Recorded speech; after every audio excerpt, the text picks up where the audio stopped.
ಪ್ರೀತಿಯ ಸ್ನೇಹಿತನೇ. ನಮ್ಮಿಬ್ಬರ ಸ್ನೇಹ ಶುರುವಾಗಿ 5 ವರ್ಷ ಆಯಿತು. ನಾವು ಮುಂಚೆ ತುಂಬ ಚೆನ್ನಾಗಿ ಮಾತಾಡ್ತಾ ಇದ್ವಿ.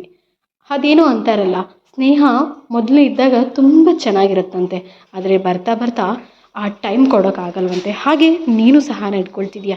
ನಿನ್ನ ಜೀವನದಲ್ಲಿ ಹೊಸ ಸ್ನೇಹಿತರು ಬಂದ ತಕ್ಷಣ ಈ ಹಳೆ ಸ್ನೇಹಿತೆಯನ್ನು ಮರ್ತಿದೀಯಾ. ಇಟ್ಸ್ ಓಕೆ, ಪರವಾಗಿಲ್ಲ, ಚೆನ್ನಾಗಿರು. ಆದರೆ ಒಂದನ್ನು ನೆನ್ಪಿಟ್ಕೊ, ನೀನು ಮೊದಲನೇ ದಿನ ನನಗೆ ಪರಿಚಯ ಆಗಿದ್ದಾಗಿಂದ ನಾನು ನಿನ್ನ ಜೊತೆಗೆ ಹೇಗೆ ಮಾತಾಡ್ತಿದ್ನೋ, ಇವತ್ತು ನನ್ನ ಮನಸ್ಸಲ್ಲಿ ನಿನ್ನ ಭಾವನೆ ಅದೇ ಇದೆ. ನನಗೆ ಈಗಲೂ ನೀನು ಅಷ್ಟೇ ಇಂಪಾರ್ಟೆಂಟ್ ಸಹ. ನನ್ನ ಜೀವನದ ಕಷ್ಟ, ಸುಖ, ನೋವು, ನಲಿವು ಎಲ್ಲವನ್ನು ನಾನು ನಿನ್ನೊಂದಿಗೆ ಹಂಚಿಕೊಂಡಿದ್ದೇನೆ.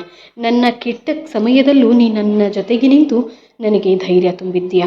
ಅದಕ್ಕೆ ನಾನು ಯಾವಾಗಲೂ ನಿನಗೆ ಚಿರಋಣಿಯಾಗಿರುತ್ತೇನೆ.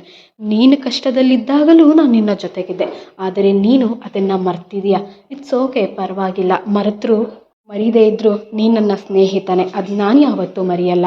ಬಟ್ ನೀನು ನಿನ್ನ ಜೀವನದಲ್ಲಿ ಹೊಸ ಸ್ನೇಹಿತರು ಬಂದಿದ್ದಾರೆ ಎಂದು ನನ್ನನ್ನು ದೂರ ಮಾಡಿದೆಯಾ. ನನ್ನ ಜೊತೆ ಮಾತನಾಡೋದನ್ನು ಬಿಟ್ಟಿದೆಯಾ.